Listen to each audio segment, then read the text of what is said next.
Olá pessoal, tudo bom com vocês hoje? E aí, tem curtido o nosso canal? Pois é, queria agradecer a vocês mais uma vez a participação desses dias todos esses posts, né? Lembrar a todos, por favor, para se inscrever no canal, ativar o sininho para continuar recebendo as nossas transmissões dos nossos vídeos.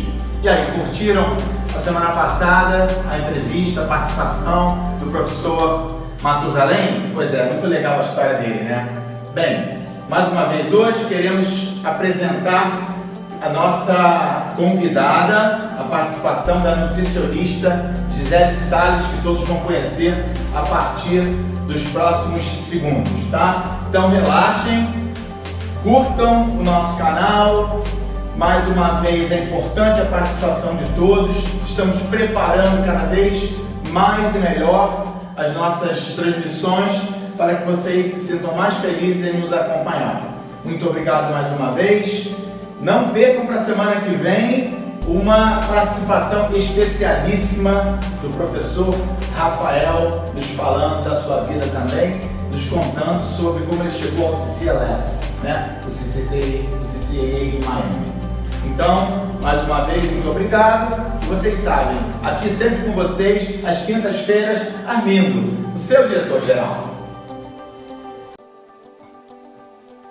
Olá, meu nome é Gisele Salles e eu sou nutricionista. Hoje eu gostaria de falar com vocês a respeito dos produtos super industrializados. Se você é do tipo de pessoa que não gosta de cozinhar, que adora um salgadinho, tomar um refrigerante no momento das refeições, gosta de um miojo, de uma lasanha, lamento te informar, mas você é uma pessoa que está predisposta a desenvolver uma doença crônica, como diabetes, hipertensão, doenças cardiovasculares, depressão, obesidade. E essas são doenças que diminuem a expectativa de vida das pessoas. Hoje, os Estados Unidos e Inglaterra são os campeões no consumo de ultraprocessados. 60% da população, na verdade, 60% das calorias ingeridas por esses dois países diariamente são provindos de produtos superindustrializados. E o Brasil não fica muito atrás disso, não. 20% da população brasileira já é obesa. E esse número, na verdade, só vem aumentando.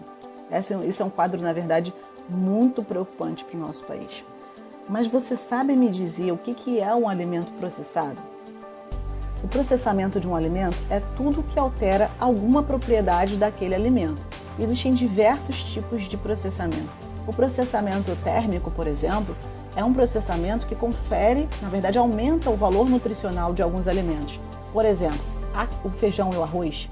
O feijão e o arroz, eles precisam passar por um processamento térmico para que eles se tornem, nutricionalmente falando, biodisponíveis para o consumo.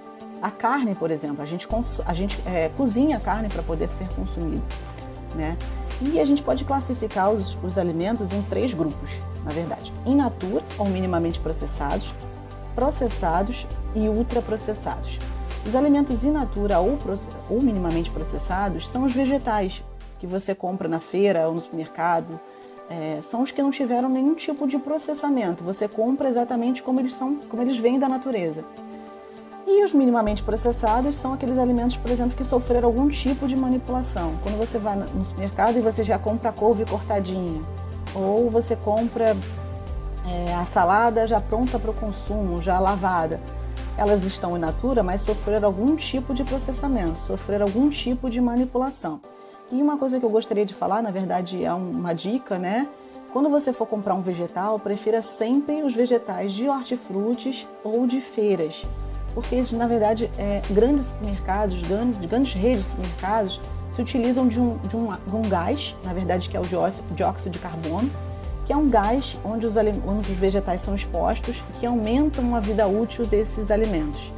Eles diminuem bactérias, diminuem fungos, diminuem a oxidação e aumentam a vida útil desses alimentos. Então, prefira sempre vegetais de feiras ou de hortifrutis, que tem uma rotatividade maior.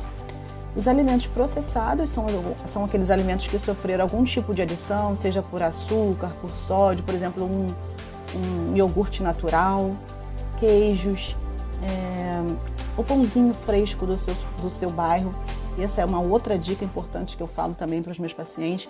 Quando você for comprar pão, prefira sempre o pão da sua padaria, do bairro, que são pães que na verdade sofreram, são adicionados de algum tipo de aditivo, mas em comparação com pães de grandes indústrias, né, eles são mais saudáveis, né? Provavelmente eles têm bem menos aditivos que um pão que você compra no supermercado grande, uma grande rede de supermercado, inclusive para as crianças. Esse é um bom conselho. Troca a bisnaguinha que você compra no supermercado por um pãozinho daqueles de leite que você compra na padaria do seu bairro. Isso é uma dica que eu dou sempre para os pais, para as crianças, é super importante. E os alimentos ultraprocessados são os alimentos que são formulações, na verdade, são criações, são alimentos fakes, né? Eles às vezes até possuem algum tipo de vitamina, de fibra, de alguma coisa, mas é tudo muito adicionado, é tudo criado. Então, consuma o mínimo possível de alimentos ultraprocessados. Eu sei que a nossa vida hoje em dia é muito corrida e que a facilidade dos fast foods ou a falta de tempo que a gente tem acaba aumentando o nosso consumo de alimentos ultraprocessados, né? Às vezes você está na rua, você não tem tempo, você passa ali num fast food e você já sai comendo aquela refeição, né, que não é nada saudável. Então, assim, se organize, pense bem, procure cozinhar em casa, desenvolva uma estratégia para que você consiga levar comida para o seu trabalho, para a sua faculdade. Leve sempre uma fruta, uma saladinha, coisas que não estraguem. E, na verdade, essa é a minha dica hoje. Gostaria de, novamente, deixar bem claro aqui que a importância do consumo de produtos in natura ou minimamente processados para a saúde. E repetir uma frase, na verdade, que não é minha, mas que com certeza você já deve ter ouvido, que é: desembale menos e descasque mais. Essa é a minha dica de hoje. Um beijo, até a próxima!